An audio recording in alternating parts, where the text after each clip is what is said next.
विश्वं दर्पणदृश्यमाननगरी तुल्यन्निजान्तर्गतं पश्यन्नात्मनि मायया बहिरिवोद्भूतं यथा निद्रया यः साक्षात् कुरुते प्रबोधसमये स्वात्मानमेवाद्वयं तस्मै श्रीगुरुमूर्तये नमः इदं श्रीदक्षिणामूर्तये।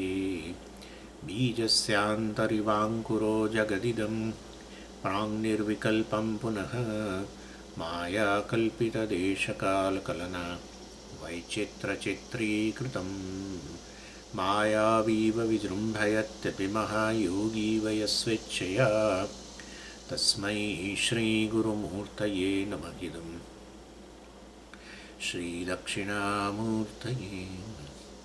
तस्मै श्रीगुरुमूर्तये नमः इदं श्रीदक्षिणामूर्तये। ॐ सहना भवतु सहनौ भुनक्तु सह वीर्यङ्करवावहै तेजस्विनावधीतमस्तु मा विद्विषावहै।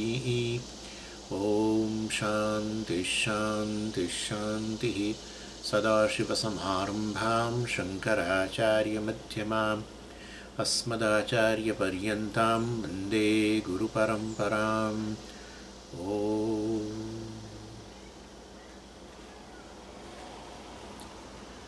असद्वा इदमग्र आसीत् ततो वै सदजायत तदात्मानग्गः स्वयमकुरुत तस्मात्तत्सुकृतमुच्यत इति यद्वै तत्सुकृतं रसो वै सः रसगृह्येवायं लब्ध्वानन्दी भवति को हेवान्यात् कः प्राण्यात् यदेष आकाश आनन्दो न स्यात् एष ह्येवानन्दयाति यदा ह्येवैष एतस्मिन् दृश्येन अनात्मे निरुक्ते निलयने भयं प्रतिष्ठां विन्दते अथसो भयं गतो भवति यदा ह्येवैष एतस्मिन्नुदरमन्तरं कुरुते अथ तस्य भयं भवति तत्त्वेव भयं विदुषो मन्वानस्य तदप्येष श्लोको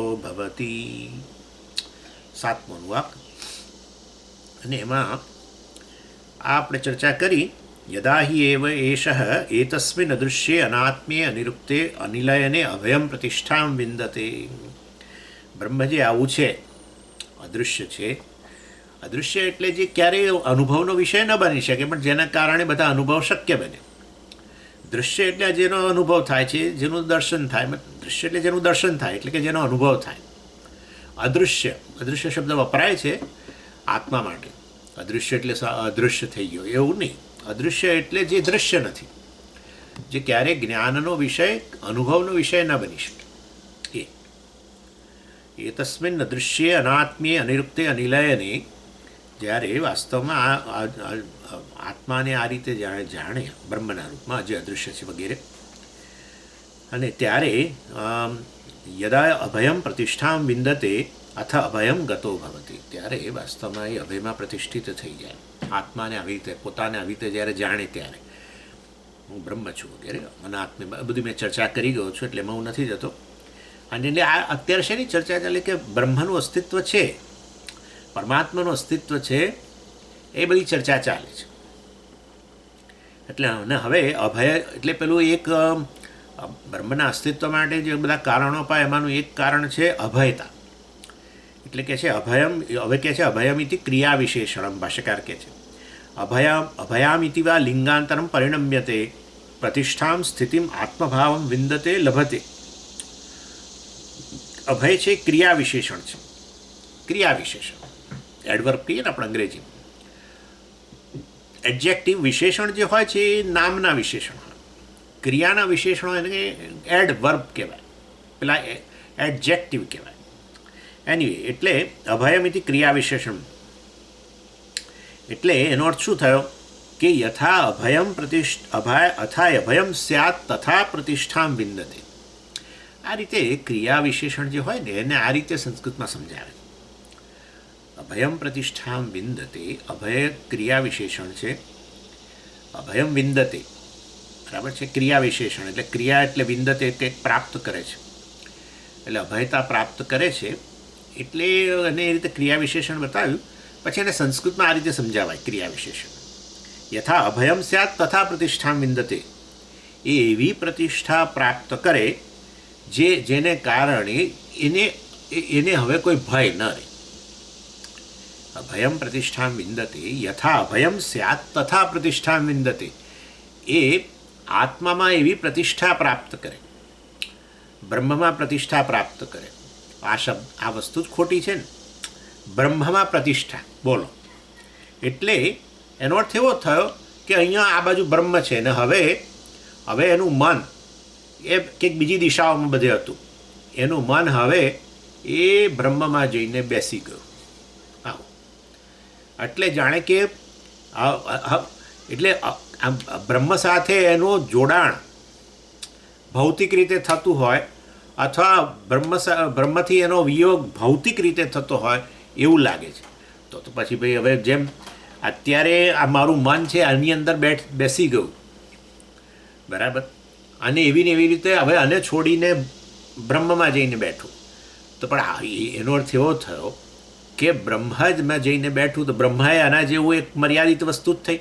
અત્યારે આ મર્યાદિત વસ્તુમાં મારું મન ચિત્ત પરોવાઈ ગયું, પછી બ્રહ્મમાં જઈને બેઠું અને છોડીને. આવું થોડું છે. બધી વસ્તુઓની પ્રતિષ્ઠા જ બ્રહ્મમાં છે. જગત મિથ્યા કેવી રીતે બને? તમે કહો કે આ આભૂષણ જે છે એ હવે સોના જોડે જોડાયું અને હવે એ આભૂષણનો સોનાથી વિયોગ થયો.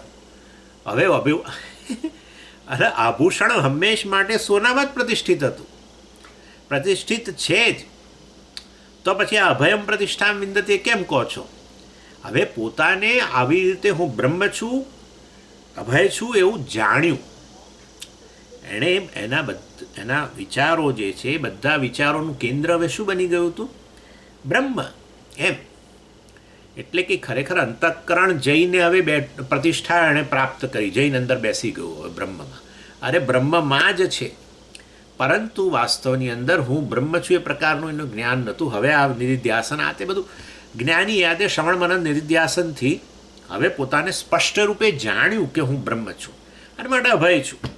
અર્થાત કારણ કે અભયતાનો સોર્સ જ બ્રહ્મ છે, અભયતાનો સોર્સ બ્રહ્મ છે. કોઈ પણ પ્રકારનો ભય જે છે,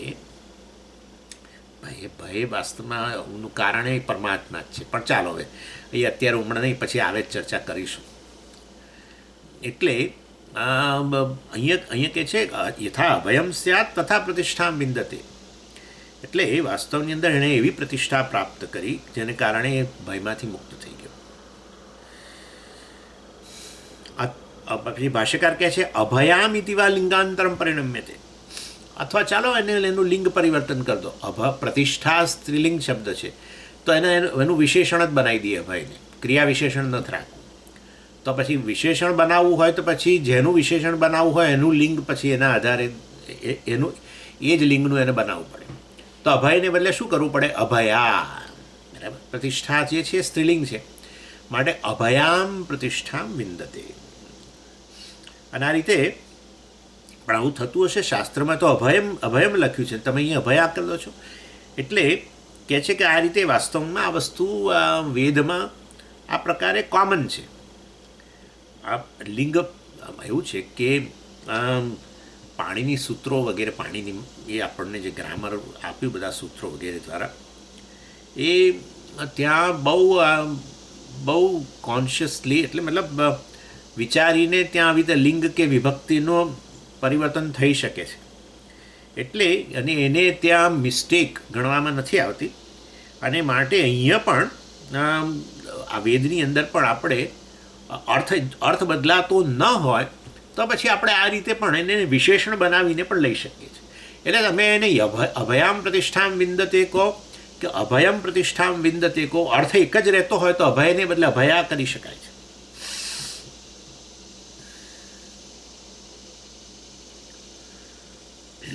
એટલે એક સિમ્પલ લિંગ પરિવર્તન કરી દઈએ. અને એટલે અભયા પ્રતિષ્ઠા. કેવી પ્રતિષ્ઠા છે? અભયા પ્રતિષ્ઠા. એણે એવી પ્રતિષ્ઠા પ્રાપ્ત કરી જે અભયા છે. વિંદતે એટલે લભતે, એણે પ્રાપ્ત કરી. કેવી રીતે પણ પ્રાપ્ત કરી? એ હવે કહે છે. એને પ્રાપ્ત કરી બરાબર છે, પરંતુ કેવી રીતે પ્રાપ્ત કરી? અને અહીંયા તમે જુઓ તો એ અનુવાકની અંદર છે. ત્યાર પછીનું વાક્ય, અથ સો ભયમ ગતો ભવતી અથ સહ અભયમ ગતો ભવતી. એ વસ્તુ ભાષ્યકાર સમજાવે છે. અથ તદા સહ તસ્મિન નાનાત્વસ્ય ભયહેતોઃ અવિદ્યાકૃતસ્ય અદર્શનાત અભયમ ગતઃ ભવતી. અભયમ ગતઃ એટલે પ્રાપ્ત, અભયમ પ્રાપ્ત ભવતી. શું કહે છે? અથસો ભયમ ગતો ભવતી. અથ એટલે તદા, ત્યારે, ત્યારબાદ. આવો પોતાને આવો જુએ, આત્માને પોતાને આવો જુએ. આવો એટલે શું? પેલું આવી ગયું ને, અદૃશ્ય, અનાત્મ્ય વગેરે વગેરે. એટલે ત્યારે કે ત્યારબાદ સહ એટલે એ મુમુક્ષુ, એ જ્ઞાની, અભયમ ગતો ભવતી, એ હવે આ અભય બની ગયો. કેમ? ભય હેતો હો અદર્શનાથ. ભાષ્યકાર કહે છે ભયનો હેતુ જે છે એ હવે એ જોતો નથી. એટલે એ પોતાની અંદર ભયનો જ હેતુ નથી જોતો. પોતે કોણ? હવે પોતાને કઈ રીતે જુએ છે? બ્રહ્માત્મા. એટલે પોતાને બ્રહ્માત્મા રૂપે એટલે હું બ્રહ્મ છું એ પ્રકારે. પાછું સમજી, પહેલાં કહેતા હતા પોતાને બ્રહ્મને, હવે કહો છો પોતાને બ્રહ્માત્મા. એટલે શું ફેર? કોઈ ફેર નહીં. આત્માને બ્રહ્મના રૂપમાં જુએ છે, પોતાને બ્રહ્મના રૂપમાં જુએ છે.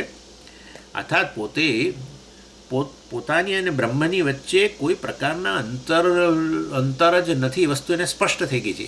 એને તો પ્રતિષ્ઠા કહેવાય. એટલે એ કહે છે કે અહીંયા ભય હેતો ઓ દર્શનાર્થ, ભયના હેતુને જે દર્શન નથી કરતો માટે અભયતા પ્રાપ્ત કરે છે. તો કે ભયનો હેતુ શું છે? એ ભાષ્યકાર કહે છે નાનાત્વસ્ય ભય હેતો હો. નાનાત્વસ્ય એટલે નાનાત્વ એટલે પ્લુરાલિટી, અનેકતા. એટલે અનેકતાના દર્શન કરવા, દ્વૈતના દર્શન કરવા, એ ભયનું કારણ છે. અર્થાત હું બધા કરતાં જુદો હોઉં અને બધા મારા કરતાં જુદા હોય તો વાસ્તવમાં મને જરૂર ભય થવાનો છે. અને એમાં ભગવાને આવી ગયો. એટલે મેં કહ્યું ભગવાન સૌથી મોટો ભયનું કારણ છે. મારા કરતાં ભગવાન જુદો હોય, ઇનફેક્ટ સૌથી વધારે મોટો ભય ભગવાનનો છે. એટલે જે લોકો આસ્તિકો છે, નાસ્તિકો તો જાણે નાસ્તિકો જે પ્રકારની કલ્પના કરે છે ભગવાનની, એવો એ લોકો નથી જોઈ શકતા. અને માટે કહે છે ભગવાન નથી. અમે જે પ્રકારનું મનમાં ધારેલું છે કે આવો ભગવાન હોય તો આવો હોય, એ નથી જણાતું. માટે નથી. કેમ? એટલે તમે કેવો ધારો છો?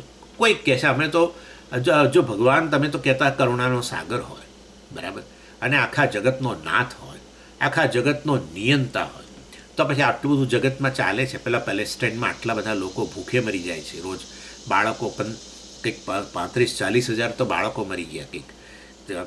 અને શુંનું શું બધું ચાલે છે. આ બાજુ રશિયાનું ચાલે છે, પેલી બાજુ પેલું ચાલે છે. તમે જુઓ તો. અને બીજું બધું તો કેટલું ચાલે છે. રોજે રોજ ખૂન ને ગોળીબારો ને કેટલા લોકોને મારી નાખે છે અમેરિકામાં રોજના. ગઈકાલે કંઈક ન્યુયોર્કમાં થયું. કહેવાનો આશય કે આ બધું ચાલ્યા જ કરે છે. આટલી બધી ઘોર અવ્યવસ્થા કેવી રીતે હોય જો નિયંતા હોય તો? અને ઈશ્વર એવું નથી કે બિચારો લાચાર હોય તો ઈશ્વર જ નથી બિલકુલ. તમે જ કહો છો કે એ તો સર્વશક્તિ છે અને સર્વજ્ઞ છે, એને ખબર નથી આવું બધું ચાલે છે, એવું એ નથી, સર્વજ્ઞ છે. અને ચાલો જાણે છે ખરો પણ લાચાર છે, કશું કરી શકતો નથી. સર્વશક્તિ છે. જો સર્વશક્તિ હોય તો એની ખાલી સર્વશક્તિ એને જ કહેવાય કે જેને સંકલ્પથી બદલાઈ જાય બધું. હા, કંઈ ખરેખર તો એને આવવું પડે. અને તમે કહો છો પેલો અવતાર લે છે ને આ બધું, એને આવવું પડે. અરે આ બધાને અધર્મનો બહુ વધી ગયો, માટે મારે આવવું પડ્યું ને, અને બધાનો નાશ કરવો પડ્યો ને, આવું બધી લાચારી હોય એને ઈશ્વર કેવી રીતે કહેવાય? એટલે જો ખરેખર જો તમે કહો છો એવો ઈશ્વર હોય તો પછી આ જગતમાં બધી વ્યવસ્થા જળવાઈ જવી છે. એ વ્યવસ્થાપક છે ને. હા, તો પછી કેમ અવ્યવસ્થા છે? જવાબ આપો. હા, એ નથી સમજાતું, એટલે માનતા નથી. ખ્યાલ આવે તમને? એટલે ચાલો, એટલે નાસ્તિકો નથી માનતા, એના માટે એમના કલ્પનાનો ઈશ્વર એમને દેખાતો નથી. આસ્તિકો માને છે કારણ કે એ લોકો ભગવાનને ભયનો હેતુ માને છે. ભાઈ તને માનીએ છીએ, તારી પૂજા કરીએ, એટલે તને તો આ નૈવેદ્ય ધરાવી દઈએ, હવે 2 નાળિયેર ધરાવી દઈએ તને. અહીં આ મંદિરે દર્શન કરવા નથી કહો ને, આ તકલીફ થશે. આજે સવાર પૂજા નથી કરી ને આ પેલું નથી કર્યું, ગણપતિને મેં પેલું નૈવેદ્ય નહોતું ધરાવ્યું ને આજ કંઈ માથાકૂટ ના થાય તો સારું. એટલે વ્યક્તિ સતત ભગવાનનો જ ભય. કેમ ભગવાનનો ભય? ભાઈ એટલું તો ખરું જ ને પહેલું કે હું જુદો ને ભગવાન જુદો, એટલું જ નક્કી થઈ જ ગયું. એટલે વાસ્તવની અંદર આ ભગવાનથી માંડીને બધી જ વસ્તુઓ નાનાત્વ, એટલે આ દ્વૈત, મારી ને ભગવાનની વચ્ચે, મારી અને તમારી વચ્ચે. તો તમે મારા માટે ભયનું કારણ બનો, હું તમારા માટે ભયનું કારણ બનું. જ્યાં ભયનું કારણ બને, ભયનું કારણ ત્યાં જ સંભવે જ્યાં આવું નાનાત્વ દર્શન તો હોય, એના વગર ન બને. એટલે હું જુદો, જગત જુદો, હું જુદો, બીજા વ્યક્તિ, બીજા જીવો જુદા, હું જુદો, ઈશ્વર જુદો. અને તો દ્વૈત દર્શન કહેવાય, નાનાત્વ દર્શન. અને તો પછી ભયને તમે નિવારી ન શકો, ભયને તમે દૂર ન કરી શકો.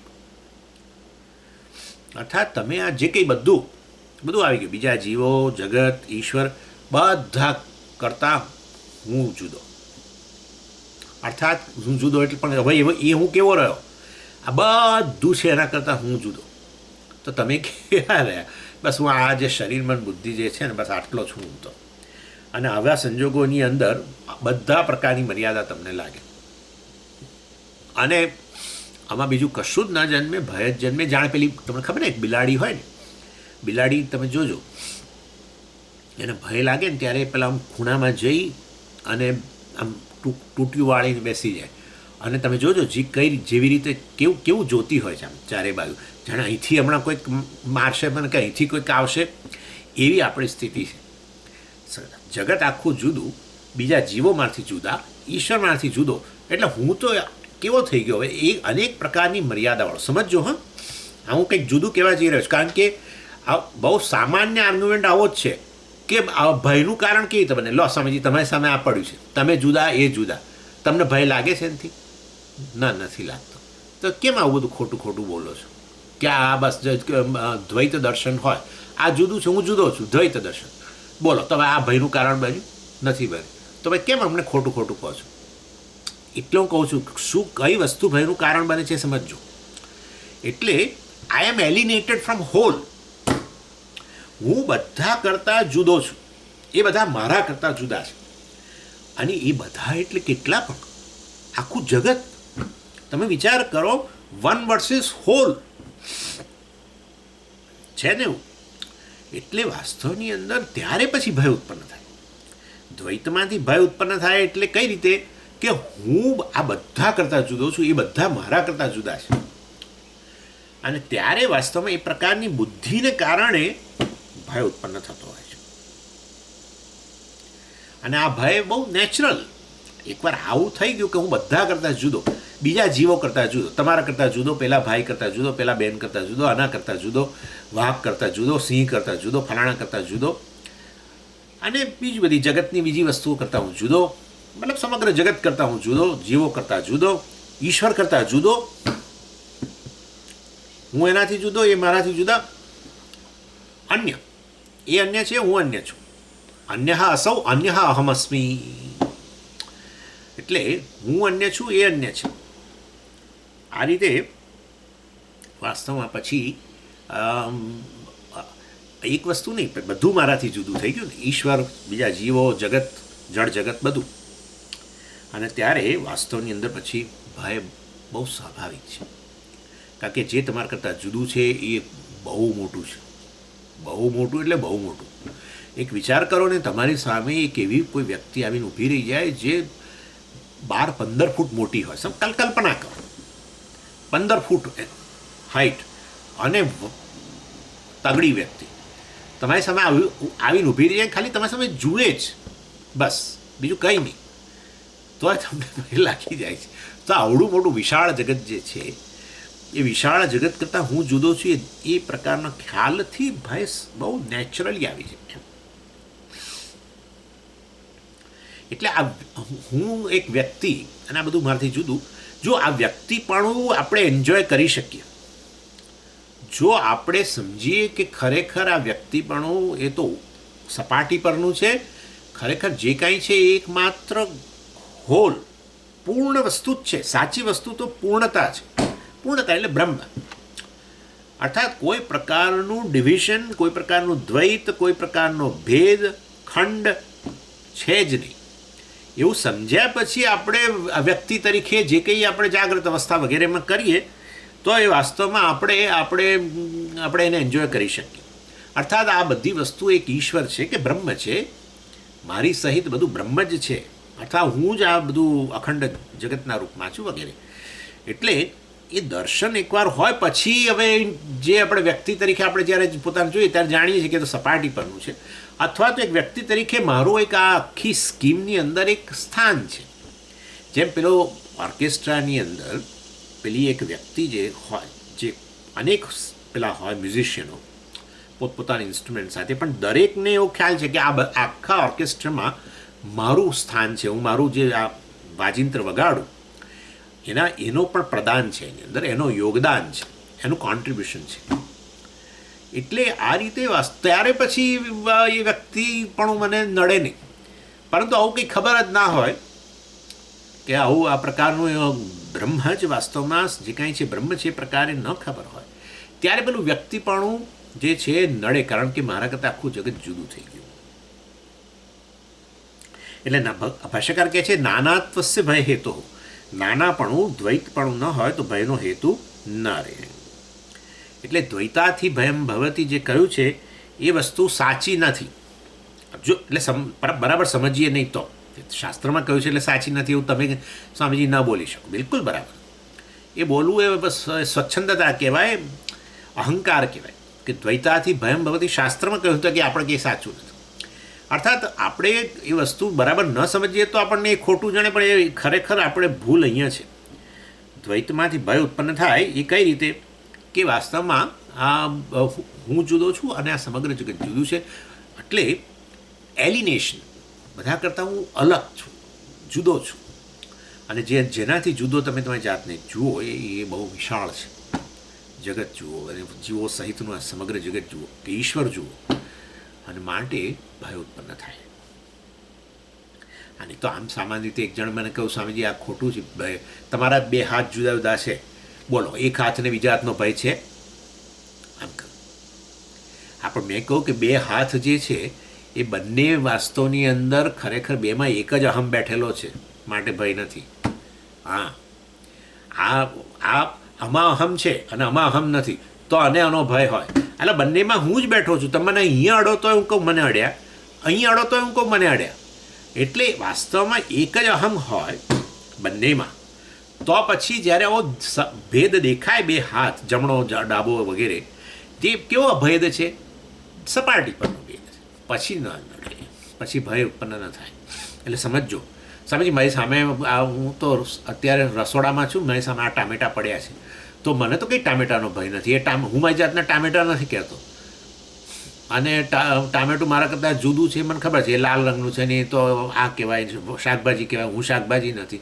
બોલો આ દ્વૈત છે તો મને ક્યાં ભય છે? બરાબર છે.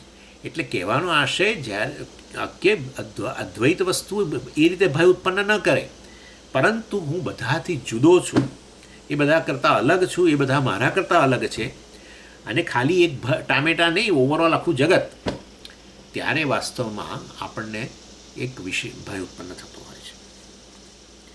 તો એમાં પણ ભય કેવી રીતે થાય? જુઓ, તમે તમારી જાતને બીજા બધા કરતાં અલગ કરો, અને બધા કરતાં આખું જગત અને બધા જીવો અને ઈશ્વર આવી રીતે અલગ કરો ને, ત્યારે તમે તમારું અસ્તિત્વ કેટલું માનો, તમે તમારી જાતનું મૂલ્યાંકન કેવું કરો કે હું તો બહુ અલ્પ છું. અને તમે તમારી જાતને અલ્પ કહો ત્યારે ભય ઉત્પન્ન થાય છે. અલ્પતામાં ભય રહેલું છે. ક્યાં કહ્યું એવું? છાંદોગ્યમાં જ આવી ગયું. છાંદોગ્યમાં જ આવી ગયું. અલ્પ હોય ત્યાં જ દુઃખ અને ભય હોય છે. ભૂમા જે છે, ભૂમા એટલે બ્રહ્મ, પૂર્ણતા હોય ત્યાં કોઈ દિવસ દુઃખ ના હોય. આપણે જાણીએ જ છીએ પૂર્ણતામાં ક્યાંય દુઃખ નથી, અપૂર્ણતામાં દુઃખ છે, અલ્પતામાં દુઃખ છે. એટલે આ જ્યારે કહીએ કે બધાથી હું જુદો છે, કે હું બધાથી જુદો છું, બધા મારાથી જુદા છે, ત્યારે વાસ્તવની અંદર હું એક અત્યંત અલ્પ છું અને આ જગત બહુ જ મહાન વિશાળ છે. અને એવા સંજોગોની અંદર તમે જાણે કે એની સામે તમે તમારું અસ્તિત્વ જાણે તો ટકાવવા માટે તમારે ખૂબ બધી સ્ટ્રગલ આ જગતની અંદર કરવી પડે એમ માનીને બધું તમને ભય ઉત્પન્ન થતો હોય છે. કોઈ પણ વસ્તુમાં એ તમારા માટે ભયનું કારણ બની શકે, કારણ કે તમે તમારી જાતને એક પાવરલેસ ઇન્ડિવિજ્યુઅલ, બિલકુલ શક્તિહીન અલ્પ વ્યક્તિ તરીકે જુઓ. જે વ્યક્તિને પોતાનું, એટલા માટે બાળકને ભય કેટલો બધો હોય છે આપણા કરતાં, કારણ કે બાળકને એની સમજની અંદર એ પોતાને કેવું માને છે, બહુ જ અલ્પ માને છે. અને એને કારણે એને તો આપણે જેનો ભય ન હોય એ વસ્તુનો એને તો ભય હોય છે, એને તો નાની નાની વસ્તુમાં ભય આવી જાય. ખાલી બહાર પેલી માએ રોજ પેલી રોટલી આપતી હોય ગાયને, એને એટલે ગાય તો આવીને ઊભી રહી જાય 12 વાગે બપોરે, તો ગાય આવે દરવાજા પાસે તો દોડીને માના ખોળામાં ભરાઈ જાય. તમે વિચાર કરો. એટલે અથવા નાનો વંદો હોય તો, જો કે હવે તો વંદાથી પેલા બહેનો ચીસાચીસ કરે જુદી વસ્તુ છે, પરંતુ એક વંદોય ભયનું કારણ બની શકે. એટલે નાનામાં નાની વસ્તુ એ કંઈક જીવડું ઘરમાં આવ્યું તો એ પેલો ચીસાચીસ કરે બાળક. તો પોતાને અલ્પતાનો ખ્યાલ હોય ત્યાં ભય આવે અને આવે. આ બધું મારા કરતાં જુદું છે, હું અત્યંત અલ્પ છું, અસહાય છું, પછી તો ભય જ ઉત્પન્ન થાય. સમજો, એટલે દ્વૈત આ રીતે ભય ઉત્પન્ન કરે. કોઈ પડેલી સામેની વસ્તુ તમારામાં અલ્પતાનો ખ્યાલ ઉત્પન્ન ન કરે તો વાસ્તવમાં તમને ભય ન લાગે. આટલું યાદ રાખો. દાખલા કે સામે સમજો, હમણાં ટામેટાનું ઉદાહરણ, ટામેટા પડ્યા છે, બરાબર છે, પણ તમારામાં અલ્પતા, હું અલ્પ છું એવો ખ્યાલ ઉત્પન્ન થાય? આવો ખ્યાલ ઉત્પન્ન નથી થતો. એટલે હું ઇન્સિગ્નિફિકન્ટ, અલ્પ છું, અસહાય છું એવો ખ્યાલ ઉત્પન્ન થયો ત્યારે થાય નહીં. એ ઉત્પન્ન થવા પાછળ દ્વૈત બુદ્ધિ જ જવાબદાર છે. ચાલો, બસ એટલે આટલું બહુ છે. દ્વૈતાથી ભયમ ભવતી વસ્તુને બરાબર સમજવાની છે.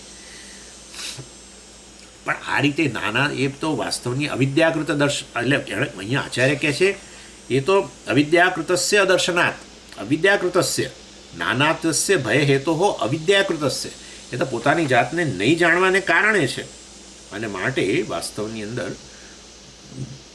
એ અવિદ્યા નિવૃત્ત થઈ ગઈ હોવાને કારણે આ વ્યક્તિ હવે પોતાને જ્યારે બ્રહ્મ જાણે છે, એટલે કે પોતાના વિશે જ્યારે પોતાના વિશેનું અજ્ઞાન છે એનું નિવૃત્ત થઈ ગયું જ્ઞાન પ્રાપ્ત કરીને, પછી હવે એને ભય રહેતો નથી. ભયનું કારણ હતું આ નાનાત્વ દર્શન, અનેકતાના દર્શન, અને એ હવે રહ્યું નહીં. એ અવિદ્યાકૃત છે, અવિદ્યામાંથી ઉત્પન્ન થયું છે. એટલે અભયા પ્રતિષ્ઠા જે કહ્યું આપણે, એ કેમ કહ્યું એ વળી વધારે સમજાવે છે. સ્વરૂપ પ્રતિષ્ઠો હિ અસૌ તદા ભવતી યત્ર નાન્યત પશ્યતિ, નાન્યત શૃણોતિ, નાન્યત વિજાનાતિ, અન્યસ્ય હિ અન્યતઃ ભયમ ભવતી, ન આત્મનઃ એવ આત્મનઃ ભયમ યુક્તમ, તસ્માદ આત્મા એવ આત્મનઃ અભય કારણમ.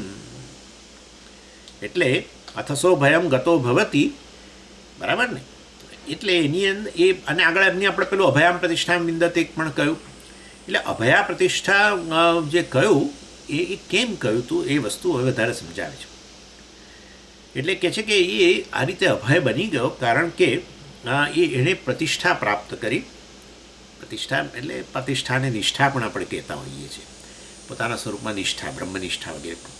એટલે નિતરામ સ્થિતિ, અર્થાત નિતરામ સ્થિતિ એટલે શું કે પોતાના વિશે હવે, જેમ કે તમને ઉદાહરણ આપું,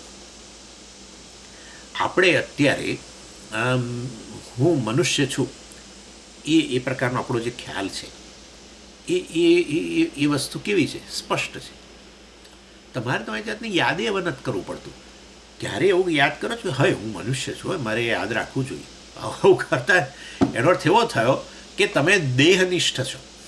નિતરામ સ્થિતિ, હું દેહ છું એ પ્રકારની તમારી જે સમજ છે એમાં નિતરામ સ્થિતિ, હંમેશ માટે એ સ્થિતિ છે, એ પ્રકારની તમારી સ્પષ્ટતા છે. એટલે અહીંયા બ્રહ્મનિષ્ઠા, હું બ્રહ્મ છું, જે વાસ્તવમાં અદ્વૈત જે પૂર્ણ છે એ બ્રહ્મ વાસ્તવમાં હું છું, હું પૂર્ણ છું, એ વાસ્તવમાં એને સ્વરૂપ પ્રતિષ્ઠા કહ્યું. એટલે એ સ્વરૂપ એ બહુવિહી છે વાસ્તવમાં.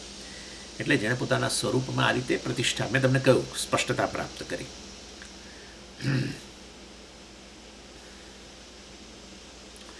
અને ભાષ્યકાર એ પાછા એ વસ્તુ સ્વરૂપ પ્રતિષ્ઠાને અસૌ સ્વરૂપ પ્રતિષ્ઠો હિ તદા ભવતી, એ ત્યારે આવી પ્રતિષ્ઠા પ્રાપ્ત કરે કે જો એને આવું દર્શન હોય તો કેવું, તો એના માટે છાંદોગ્ય ઉપનિષદમાંથી 7મા અધ્યાયમાંથી 24મા ખંડનો પહેલો શ્લોક બહુ જાણીતો, અને ભૂમા વિદ્યા તમે જાણો છો, સાતમો અધ્યાય જે છે છાંદોગ્યની અંદર, 6ઠ્ઠો અધ્યાય સદવિદ્યા પ્રકરણ, 7મો અધ્યાય ભૂમ વિદ્યા પ્રકરણ. ભૂમ એટલે બ્રહ્મ, સત એટલે પણ બ્રહ્મ, પણ એટલે જુદી જુદી રીતે એ સમજાવે છે કે હું બ્રહ્મ છું. એટલે 7મા અધ્યાયમાં ભૂમાની વ્યાખ્યા વગેરે કરી હતી ત્યારે ત્યાં કહ્યું હતું, શું કહ્યું હતું? યત્ર ન અન્યત પશ્યતિ ન અન્યત શૃણોતિ ન અન્યત વિજાનાતિ સ ભૂમા, તમને જો ખ્યાલ હોય કદાચ તો. એટલે તમે વાંચો ને તમને તરત આમ આ વસ્તુ, અહીંયા તો આચાર્ય કે એવું ના લખે કૌંસની અંદર છાંદોગ્ય એમ કરીને, છાંદોગ્ય ઉપનિષદ 7:24:1 એવું બધું લખે નહીં, એ તો કોટ જ કરે. પણ તમે વાંચતા હો ભાષ્ય તો તમને તરત આમ એની સુગંધ આવે કે આ છાંદોગ્ય ઉપનિષદ આવ્યું લાગે છે હવે. એટલે વાસ્તવની અંદર યત્ર નાન્યત પશ્યતિ નાન્યત શૃણોતિ નાન્યત વિજાનાતિ સ ભૂમા, એટલે કે છે દ્વૈત દર્શનનો અભાવ એટલે આ વસ્તુ છે. યત્ર યત્ર એટલે શું? યસ્મિન, એટલે યસ્મિન ન અન્યત પશ્યતિ સ્વસ્માત અન્યત ન પશ્યતિ સ ભૂમા, જ્યાં એ પોતાનાથી અન્યને કશું જોતો નથી. આમ તો એનો અર્થ એવો ભૂમા થયો, તો એનો અર્થ એવો થયો કે બીજાને બીજું કશું જોતો જ નથી. તો શું એ અંધ વ્યક્તિ બની ગયો કે શું? જે આ જ્ઞાન પ્રાપ્ત કરે એને હવે કશું દેખાતું જ નથી. પોતાના તો દર્શન થાય પોતાને, એટલે મતલબ હું છું એવું તો એને ખબર હોય, પણ બીજી બધી વસ્તુ જતી રહી. કારણ કે બીજું યત્ર નાન્યત પશ્યતિ ન અન્યત ન પશ્યતિ, બીજું કશું જોતો જ નથી હવે. હા, એટલે આંખો જ જતી રહી. બાપરે, તો અમારે નથી, ચાલો બંધ કરી દો, આજથી ક્લાસ બંધ. ન અન્યત શૃણોતી, કશું પોતાનાથી અન્ય કશું સંભળાય જ નહીં. પોતાના પેટનો અવાજ એને કદાચ સંભળાય, good good good good good good, પણ એને બહારનું કશું ન સંભળાય, મતલબ કાને જતા રહે. હા, તો એક જાત તો હજુ વિચાર કરત, પણ આ તો હવે તો આંખ ને કાન બે જતા રહે. ના, એટલે આ વસ્તુ સમજવાની છે. યત્ર ન અન્યત પશ્યતિ ન અન્યત શૃણોતિ ન અન્યત વિજાનાતિ, પોતાની અંદર કશું જાણતો જ નથી. એટલે વાસ્તવની અંદર એનું મને કામ નથી કરતું, બધું અંતઃકરણ કામ નથી કરતું. અંતઃકરણ હોય તો પછી બીજું બધું જણાય, હે ને? તમે કલ્પના કરો કંઈક વસ્તુને યાદ કરો, ફલાણું કરો, એટલે બધું અનેક વસ્તુ જાણવા માટે અંતઃકરણ જોઈએ. હવે તો એ પણ ગયું, બ્રેઇન ડેડ, પૂરું થઈ ગયું. એટલે એવો અર્થ નથી અહીંયા. પોતાનાથી એને કશું જોતો નથી, પોતાનાથી એને કશું સાંભળતો નથી, એવો અર્થ નથી. એટલે ત્યાં અર્થ કરેલો અન્ય સન અન્યત ન પશ્યતિ, પોતે અન્ય રૂપે રહીને પોતાનાથી અન્યને વાસ્તવમાં જોતો નથી. પોતે અન્ય છે, બીજા અન્ય છે એવું દર્શને કરતો નથી. પોતે અન્ય રહીને બીજા મારાથી જુદા છે એવું દર્શને કરતો નથી. અન્ય સન અન્યત ન પશ્યતિ, અન્ય સન રિમેઇનિંગ ડિફરન્ટ, એમ પોતાનાથી અન્ય, પોતે જે જોવાય છે એનાથી પોતે અન્ય રહીને જે જોઈ રહ્યો છે. જેમ કે અત્યારે તમે મને જોઈ રહ્યા છો, મને જ્યારે જોઈ રહ્યા હો ત્યારે પોતાને આ જે જોવાઈ રહેલું છે સ્વામી, એનાથી અન્ય રૂપે જોઈને, અન્ય રૂપે જાણીને એ વાસ્તવમાં બીજાને પોતાનાથી ભિન્ન જોતો નથી. એનો અર્થ એવો થયો કે કોઈ પણ હી ડઝ નોટ સી, એમ કહીએ ને આપણે, he does not see himself different from himself. He does not see himself, અંગ્રેજીમાં પેલું સરળ છે જરા, he does not see himself different from himself.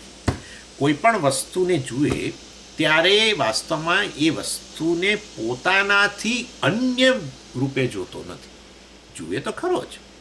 જેમ કે તમે બે ઘરેણાના દર્શન કરો, બરાબર છે, બંગડીના દર્શન કરો અને પેલી બુટ્ટીના દર્શન કરો, તો તમે જુઓ છો આ બે જુદું છે, પરંતુ વાસ્તવમાં આ બંને ખરેખર એકબીજાથી ભિન્ન છે.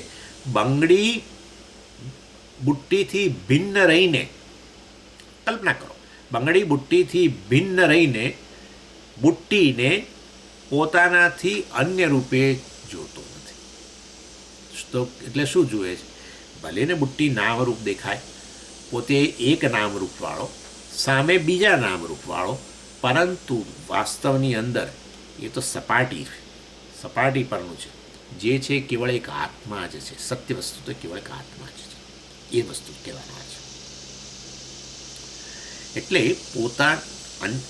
પોતાને જે જોવાઈ રહ્યું છે એનાથી જુદા જાણીને અન્યને પોતાનાથી જુદા જાણવા, એ વસ્તુ એ રીતે જોતો નથી. એટલે દર્શનનો વાંધો. અને આમે અદ્વૈત જ્ઞાન પ્રાપ્ત કરો તો અદ્વૈતનું જ્ઞાન દ્વૈત દર્શનનો બાધક, દ્વૈત દર્શન દૂર ન કરી શકે.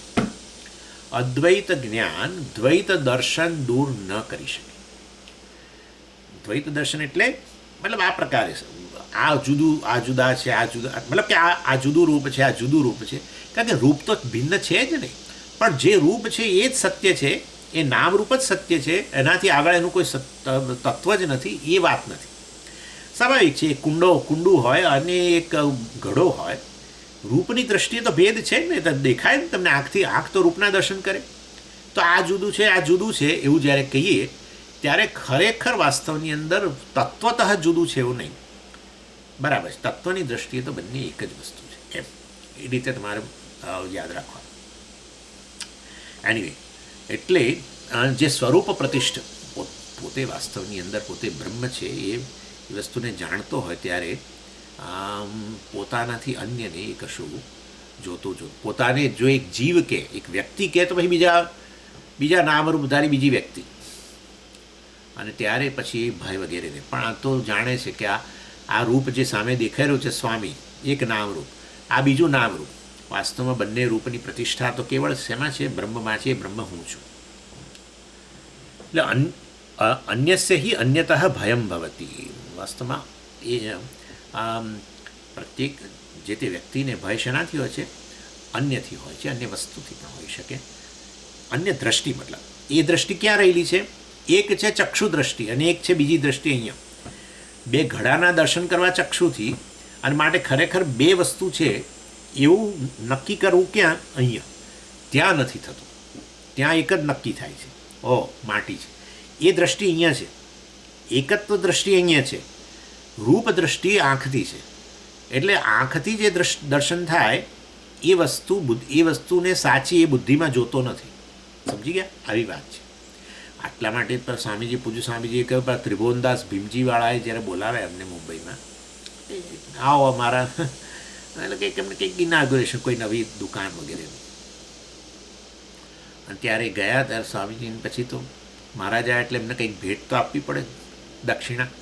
એટલે કે આ બહુ કેવડી મોટી દુકાન, ના આ બધા ઘરેણા નીચે લઈ ગયા. પછી કંઈક ભોયરામાં હતી, અને બધું બતાવ્યું અમને. મહારાજને બતાવવામાં કોઈ તકલીફ નહીં. અને પછી બીજું કેટલુંક સોનાની પેલું શું કહે, પેલી ઈંટો એ પણ રાખેલી અમુક પેલામાં સેફમાં, એ બધું બતાવીને હવે પછી સ્વામીજી જ્યારે જવાનું કહ્યું ત્યારે કે સ્વામીજી ગમે તે એક વસ્તુ આપ લો, અમે અમારે જે વસ્તુ આપ પસંદ કરો એ અમારે આપને ભેટ કરવી છે.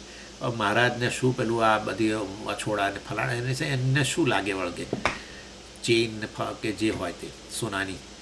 એટલે એમણે કહ્યું કે હા, હું જરૂર એક વસ્તુ લઈશ, અને એ છે સોનું. મને આપો બસ, બાકી તમે બધું રાખો, એક જ વસ્તુ આપો. શું આપે? પેલા ચૂપ થઈ ગયા કે હવે આ ખોટું બોલી ગયા આપણે. હા તો બધું લઈ જાય એવા છે, ચોટલી લઈ જાય આપણી એવા લાગે કે એટલે કે આંગળી આપી તો પહોંચો પકડી, શું કે છે ને, પહોંચી પેલો તમે આંગળી આપી તો એ પેલી પહોંચી જે સોનાની એને જ પકડી લીધી. એના જેવી વસ્તુ છે. એટલે અનેક રૂપ, આહા, કેટલા રૂપ ને એને દરેક રૂપનું એક નામ છે ને, ફલાણું ઢીકણું નામ. તે ચક્ષુથી અનેકતાના જે દર્શન થયા એ ખરેખર એમાં અનેકતા રહેલી છે એવું દર્શન બુદ્ધિમાં થાય. પછી ત્યાં દર્શન નથી થતું અનેકતાનું, અહીંયા એકતાના દર્શન થાય છે. અદ્વૈત દર્શન જે છે બુદ્ધિમાં છે. આવું દ્વૈત દર્શન ખાલી આ રૂપ જુદું, આ રૂપ જુદું વગેરે વગેરે, અને એના અનુરૂપ વ્યવહાર, બંગડી ફલાણી ઢીકણું એવો નામ વ્યવહાર, એ બધું એ તો ખાલી સપાટી પરનું છે. એટલા માટે અમે વ્યવહારિક કહીએ છીએ. અનેક રૂપો એ વ્યવહારિક વસ્તુ છે, અનેક રૂપો કહેવું એ વ્યવહારિક વસ્તુ છે, પરંતુ સત્યની દ્રષ્ટિએ એક જ કહેવું એ પારમાર્થિક વસ્તુ છે. વ્યવહારિક એટલે જેનો વ્યવહારમાં ઉપયોગ થાય, રૂપનો જ ઉપયોગ થાય, સોનાનો ઉપયોગ ન થાય. સોનાનો ઉપયોગ ન થાય. કોઈ તમને આટલું સોનું આપે, તમે તરત એનું રૂપ બનાવડાવી દો. તમે જાણો છો આ સોનાને રાખીને શું કરવાનું સ્વામીજી? એના કરતાં એની ચેઇન બનાવડાવી દઉં તો મારે અમુક લગ્ન પ્રસંગમાં પહેરવા થાય. હા જુઓ, એટલે રૂપનો ઉપયોગ છે, રૂપનો ઉપયોગ છે, નામનો નહીં. અરે સોરી, એ જે સત્ય વસ્તુ, ઠોસ વસ્તુ છે એનો નહીં. વિચારજો આ વસ્તુ. એટલે આ રીતે અહીંયા અન્ય સન અન્યત ન પશ્યતી, આ બહુ સુંદર વસ્તુ છે. એટલે ભયનું કારણ અનેક ખરેખર પેલી વ્યક્તિ મારાથી જુદી જ છે એ બુદ્ધિમાં જે નિર્ણય છે, દ્વૈત બુદ્ધિ એ બુદ્ધિમાં રહેલી છે. દ્વૈત બુદ્ધિ એ વાસ્તવમાં અહીંયા એ બુદ્ધિમાં છે. હા, દ્વૈત દર્શન બુદ્ધિમાં છે, સમજો. આ દ્વૈત બુદ્ધિ એટલે દ્વૈત દર્શન બુદ્ધિમાં છે, અને અદ્વૈત દર્શન એ પણ બુદ્ધિમાં છે. એને જ જ્ઞાન કહીએ. અદ્વૈત દર્શન એટલે અદ્વૈત જ્ઞાન. એ આ રીતે વાસ્તવની અંદર આ પ્રકારે કહેવામાં આવે છે. અને આ રીતે આત્મનઃ એવ આત્મનઃ ભયમ યુક્તમ, ન આત્મનઃ એવ આત્મનઃ ભયમ યુક્તમ. સોરી, એટલે એવું વિચારવું કે આ હું મારાથી ભયભીત થઉં છું, એવું ના બને કદી. એ વસ્તુ શક્ય ન બને. આત્મનઃ બે વાર આવે છે ને, આત્મનઃ ન આત્મનઃ એવ આત્મનઃ ભયમ યુક્તમ. આત્માને આત્માથી ભય, પોતાને પોતાનાથી, એટલે એક આત્મનઃ ષષ્ઠી વિભક્તિ, એક આત્મનઃ પંચમી વિભક્તિ. આત્મનઃ ષષ્ઠી વિભક્તિ એટલે આત્માને પોતાને, આત્મનઃ આત્માથી પંચમી વિભક્તિ, પોતાને પોતાનાથી ભય હોય ન યુક્તમ, એવું શક્ય નથી, બધું આચાર્ય કહે છે. અને ના સ્વામીજી હોય છે, પોતાનાથી ભય હોય છે. તમને તમારી જૂની પેલી જે યાદ મેમરી હોય ને એનો ભય હોય. ખરેખર તમે મેમરી નથી, જાણો છો. તો હવે એ તો મારે કહેવાનું નથી, આત્માનો સ્પષ્ટ ભેદ છે.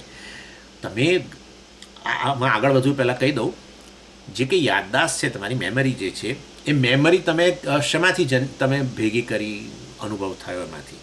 તો મેમરી નથી જે તે વસ્તુની, કારણ કે એ વસ્તુનો અનુભવ નહોતો થયો પહેલાં, ત્યારે પણ તમે હતા કે નહીં હતા? અનુભવ થયો ત્યારે તમે હતા. ત્યાર પછી એમાંથી સંસ્કાર કે મેમરી જન્મીને. હા, એટલે એનો અર્થ એવો થયો કે તમે જો મેમરી હોવ તો મેમરી જ્યારે ઉત્પન્ન નથી થઈ ત્યારે તમે પણ ન હોવા જોઈએ. ના. અને હવે જીવનના ઉત્તરાર્ધની અંદર મેમરી જઈ રહી છે. એક ગજબ વસ્તુ છે કે બહુ જૂની યાદદાસ્ત આપણી જે હોય ને, બધી જૂના મિત્રો ને જૂના સ્કૂલોમાં આપણે રમેલો હોય ને, જે ધમાલ કરી હોય ને, ટીચરોને હેરાન કરેલા હોય ને, બધું યાદ હોય છે. 80 વર્ષના કાકાને તમે આપણે કહીએ કે બિચારા એમને બહુ હવે તો ભૂલાઈ ગયું હશે, બધું કશું પેલું જૂનું નથી ભૂલાયું, અત્યારનું બધું ભૂલાઈ ગયું હોય છે. અત્યારનું બધું એ ભૂલી જાય. ઇવન સ્વામીનું નામ આપ્યું હોય તો બીજે દાડે કે સ્વામીજી એટલું ખબર છે, પણ તમારું નામ સ્વામીજી હું ભૂલી ગયો, ભૂલી જાય. એની કહેવાનો આશય છે, જો તમે યાદદાસ્ત હોવ તો યાદદાસ્ત ઉત્પન્ન જ નથી થઈ તો તમે પણ ન હોવા જોઈએ. ના, યાદદાસ્ત ઉત્પન્ન થઈ, સંસ્કારો ઉત્પન્ન થયા અનુભવમાંથી, એ વખતે પણ તમે હતા, અનુભવો નહોતા થયા ત્યારે તમે હતા, અને હવે એ જઈ રહી છે મેમરી ત્યારે તમે તો છો જ. એવું નથી કે મેમરી જઈ રહી છે તમે જતા રહ્યા. ના, ઇન શોર્ટ આ રીતે અનાત્મા છે, તમારા અનુભવનો વિષય છે, તમે એના વિશે બોલી શકો છો, બધું ચાલો. પરંતુ એટલે અહીંયા કહે છે કે આ પોતાનાથી ભય સ્વામીજી હોય છે. જ્યારે હું એકલો બેસું ને, લો ક્યાં દ્વૈત છે, ઘરની અંદર હું એકલો જ છું, તો ઉપરથી વધારે ભય લાગે છે મને તો. જ્યાં બીજા ઘરમાં હોય ને ત્યારે નથી ભય લાગતો, બીજા એટલે દ્વૈત. બીજા હોય ને ત્યારે ભય ઓછો લાગે છે. હું એકલો હોઉં ત્યાં તો વધારે ભય લાગે છે. આવું કે એટલે આપણે કહીએ છીએ વાસ્તવમાં પોતાની જૂની યાદદાસ્ત હોય એનાથી આપણને ભય હોય છે. અને અને એ કોઈ નથી યાદદાસ્તવાળી વ્યક્તિ. અને આપણે એ વાસ્તવની અંદર યાદદાસ્ત બધી પડેલી છે આપણા અનકોન્શિયસની અંદર. એટલે વાસ્તવની આપણું જે અવ્યક્ત મન છે એના એ અવ્યક્ત મનની અંદર મેમરીઓ કોના વિષયક છે? પોતાના વિશે. એટલે એ જે છે એ વ્યક્તિ યાદદાસ્તવાળો, અર્થાત યાદદાસ્ત મેમરીને અનુરૂપ બધા સંસ્કારો, પોતાને જે કંઈ અનુભવો થયેલા એવો હું અને આ અત્યારનો હું, એ બે વચ્ચે ભેદ આપણને લાગે છે. અને એમાં કયો ખબર છે તમને? એક તો અત્યારે જે હું છું એ તો એક પ્રકારનો એકચ્યુઅલ આવો છું, અને હું ખરેખર કેવો હોવો જોઈએ એ જુદું. બધાને આમ હોય છે. એકચ્યુઅલ અને આઈડિયલ વચ્ચે ભેદ. એટલે માટે કહીએ છીએ બહુ આઈડિયાલિઝમ નહીં રાખવું. આ વસ્તુ તો આવી જ હોવી જોઈએ, હું તો આવો જ હોવો જોઈએ, આ મારો વ્યવહાર બધો આ પ્રકારનો જ હોવો જોઈએ, મારું મન આવું જ હોવું જોઈએ, આ આમ જ હોવું જોઈએ. બસ આઈડિયલ. એકચ્યુઅલ અને આઈડિયલ વચ્ચે મોટો ભેદ. અને પછી આપણને ભય લાગે. પેલો આઈડિયલ સામે આવીને ઊભો રહી જાય. આદર્શ વ્યક્તિ પોતાના વિશે એક આદર્શ વાળો આમ ધાર્યો હોય કે આવો હોય, એ ઓછું નહીં. એટલે એ પેલો જ્યારે આપણા મનમાં આવે યાદદાસ્તને અનુરૂપ, ત્યારે એ વાસ્તવના પછી એ ભય લાગે. કારણ કે એ જુદો છે ને. આદર્શ વ્યક્તિ જુદો અને હું એક જુદો. જે અત્યારે છું, જેવો છું અત્યારે, એ જુદો. અને એટલા માટે જ કહીએ છીએ કે બાળકોને બહુ આઈડિયાલિઝમ ન કરો. બાળકોને મા બાપ આવું કહે છે, જો બેટા આવું હોવું જોઈએ, જો બેટા આ તો આમ જ કરવું જોઈએ, જો બેટા આ તો આમ જ કરવું જોઈએ. આમ કરીને તમે જ વાસ્તવની અંદર એનામાં આ રીતે પોતાનામાં જ સ્પ્લિટ ઉત્પન્ન કરો છો. સ્પ્લિટ એસી નહીં આ. અને એના કારણે વાસ્તવની અંદર પછી ભય ઉત્પન્ન થાય જ ને. કારણ કે આદર્શ વસ્તુ આદર્શ જ રહેવાની છે. તમે એ આદર્શને આંબી જ ન શકો. અને તમે કહો મેં આંબી દીધું ત્યારે પછી નવો આદર્શ આવીને ઊભો રહી ગયો હોય. એટલે બાળકોને સંસ્કાર આપો, વેલ્યુઝ, કે જો ભાઈ જીવનની અંદર આ વસ્તુ આ જે છે સત્ય બોલવાનું આવું સત્ય છે, એક મૂલ્ય છે, અને મૂલ્યના પાલનથી આવું થાય એમ. પણ તું તો આવો જ હોવો જોઈએ, હરિશ્ચંદ્ર જેવો હોવો જોઈએ, અને તું આવો જ હોવો જોઈએ, ફલાણો હોવો જોઈએ, આવું ઉત્પન્ન કરશો તો તમે એની અંદર ભાગ પાડી રહ્યો છો. કારણ કે અત્યારે જુદો છે અને તમે એને એની ઇમેજિનેશનમાં એક આદર્શ વ્યક્તિનું નિર્માણ કરો છો. એટલે એની ને એની વચ્ચે આ ભેદ એના માટે જ ભયનું કારણ બને પછી. કારણ કે જેવો બેસે એની સાથે પોતે કેવો હોવો જોઈએ આ સામે આવીને ઊભો રહી જાય. અત્યારે હું એવો છું નહીં, એટલે પોતાનાથી જુદો. એકચ્યુઅલ અને આઈડિયલ વચ્ચેનો ભેદ. એટલે વેદાંત જેમ આગળ ભણો એમ આઈડિયાલિઝમ જવું જોઈએ. આઈડિયાલિઝમ, આદર્શ, આમ જ હોવું. અલા ભાઈ આ તો બધું મિથ્યા છે, આ બધું માયાને અંતર્ગત છે. યસ, એ સમજતા પહેલાં કંઈક જીવનમાં આપણે આ બધું હોવું જોઈએ કે ભાઈ ચાલો સાધન, ચતુષ્ટય, સંપત્તિ વગેરે બધું. પણ પછી હજુ તમે આવું કર્યા કરો કે હું તો આવો જ હોવો જોઈએ, આટલો જ આવો જ વૈરાગ્ય હોવો જોઈએ, આમ જ હોવો જોઈએ. એનો અર્થ કે ખરેખર હું બ્રહ્મ છું વસ્તુઓ દર્શન કરી જ નથી શકતો. હજુ એક ઇન્ડિવિજ્યુઅલ આદર્શ વ્યક્તિ બનવાના જ પ્રયત્નમાં છું. અને ત્યારે શાસ્ત્ર આવીને કહે કે ભાઈ તું એક વ્યક્તિ નથી, જીવ નથી, ઇન્ડિવિજ્યુઅલ નથી, તું તો બ્રહ્મ છું, સમગ્ર જગતનું અધિષ્ઠાન છું. તો એ વસ્તુ બેસતી નથી. કારણ કે પેલો આદર્શ જતો નથી. સમજો. એટલે એ રીતે વાસ્તવની અંદર શરૂમાં ચાલે કે ભાઈ આ સાધન, ચતુષ્ટય, સંપત્તિ આપણામાં હોવી જોઈએ, એવો આદર્શ ચાલે શરૂમાં અને હોવો જોઈએ. પણ પછી જવું જોઈએ, એ વસ્તુ છૂટી જવી જોઈએ.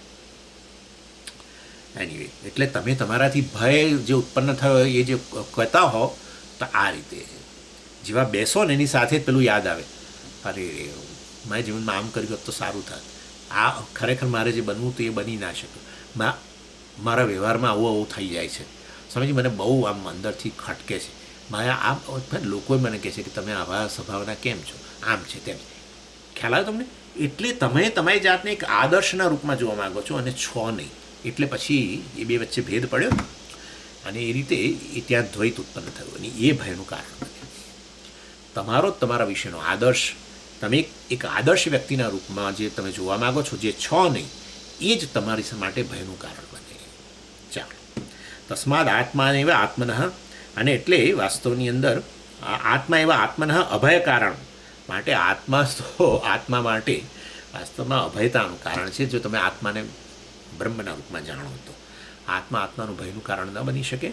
જેમાં ભેદ પાડો, તમારી અંદર એક વ્યક્તિ તરીકેમાં આવી રીતે ભેદ પાડો તો ભયનું કારણ જરૂર બને. તમારી જ તમારા વિશેનો આદર્શ જ એ તમારા માટે ભયનું કારણ બને. ચાલો આગળ પછી જોઈશું. ઓમ પૂર્ણમદ પૂર્ણમિદમ પૂર્ણાત પૂર્ણમુદચ્યતે પૂર્ણસ્ય પૂર્ણમાદાય પૂર્ણમેવાવશિષ્યતે. ઓમ શાંતિ શાંતિ શાંતિ. હરિ ઓમ શ્રી ગુરુભ્યો નમઃ. હરિ ઓમ.